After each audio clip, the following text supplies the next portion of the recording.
In this video, I'll be talking about Esp Now, which is a communication protocol developed by the manufacturer of ESP32, Expressive. And this protocol, it's so amazing and it's so easy. So provided as long as you know the MAC address, which is short for media access control, you're simply able to send and receive information to one ESP32 or even more or similar, and receive information from as many of them as possible. Now let's go to the presentation and I'll show you a little bit more about it. Now we're going to start off with straight away with the code, and our first challenge here is really simple. It's to figure out how to get the MAC address, the media access control value.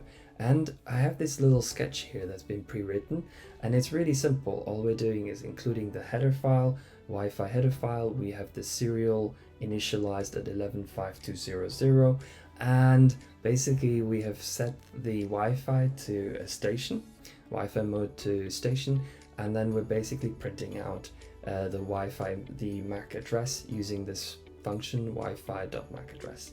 Now when you do this, you will it might pop up too early. So what I would do is I would actually reset by pressing the button that you see right here, and you would look back onto your serial monitor by clicking right here, and you would be able to see it straight away. I advise you to write it down like I have done here. So you can see here I've written the sender MAC address and the receiver MAC address. Now I'm going to talk about how we're going to actually carry out the exercise, and for that we look to the presentation again. The way we're going to do this is really simple. We have the sender ESP32, and all we have is a potentiometer that's connected to pin 33, and as we increase or decrease, we would like to see on the other end the LED basically going brighter, dimmer respectively. Here with regards to the receiver, all we're doing is we're connecting to pin 23, and that's it. Now in terms of how to write the code, I will have to show it to you directly. In terms of how to write, the way to write the code is shown here. On the left hand side we have the sender's code, and on the right hand side we have the receivers. You'll see that they're actually somewhat very similar, and I'll start explaining that. Now first of all, I want to go through some very basics, and that is basically the LED brightness. As I said before, from the potentiometer is being read as an analog signal from pin 33. Then we're scaling it down using the map function from 0 to 4095 to 255 to 0. And then last not but least, I've also defined another a new type, which is a boolean. In this case I've called it LED, and I've set the value to false. What that means, basically, when you look at the serial monitor, you'll see the value 0 for false, and if it's true, it's 1. And what I've done here is I've basically reversed it all the time. So basically we go from false, true, false, true. So basically 0, 1, 0, 1. Now in terms of how to basically send or package information, the first thing we need to do is include a couple of files, header files, in this case esp_now and the Wi-Fi.header file. Those have all the functions that we need in order to send it straight to ESP32, to the other ESP32. You can see here I've defined two variables, in this case LED brightness and LED.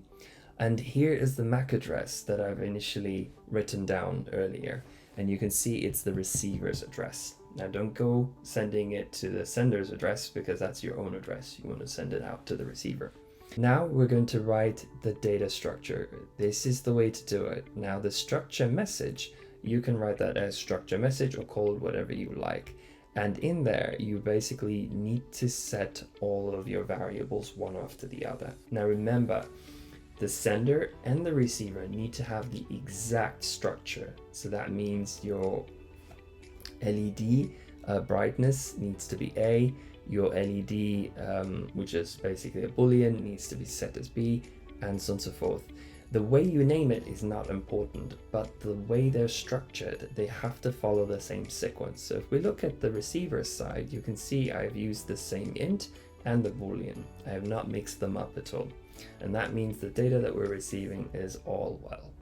The next thing we've done is we've basically taken this structure and turned it into an object, which in this case I've called my data. Next thing, we have some peer information and a callback function. And what the callback function does is that if the information has been sent across, so that my data has been sent across, then it just says delivery successful, and if not, delivery failed. Next, we go on to the setup functions. Here, I think you're very familiar by now by serial.begin, which has been initialized to 115200.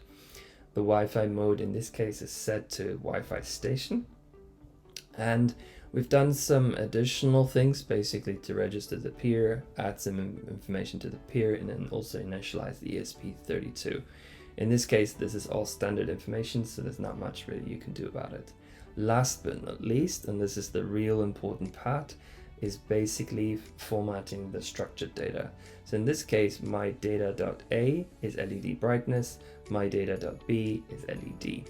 And then last but not least, using this single line of code, we're able to actually send the information to the other side. On the ESP receiver side, it's a very similar story. Same header files, same structure. Really remember to make sure the structure is the same. And here we've created an object called my data again, which is basically your structure. And then last but not least, we've got a callback function. And then finally, the same old stuff. Here, just remember the ESP pin 23 has been set as an output. So here is how you get the data out. It's so easy. All you have to do is basically say my data.a and assign it to whatever you want. In this case, I'm just printing it directly out. And the same thing for here, for the brightness of the LED is determined by my data.LED brightness. And here I've basically asked it to be written to pin 23. So now let's show you the outcome. So you can see here basically we have the sender and the receiver. All I've done really is you can see basically this wire goes to pin 33. You've got a voltage coming from 3.3 in this case right here, and you've grounded it as well.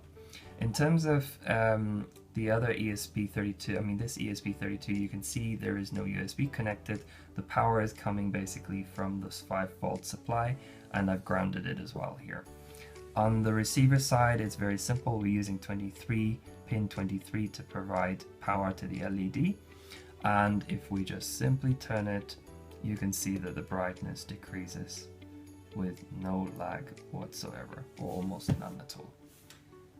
And on that note, thank you very much for watching. I hope you've enjoyed this video and the series.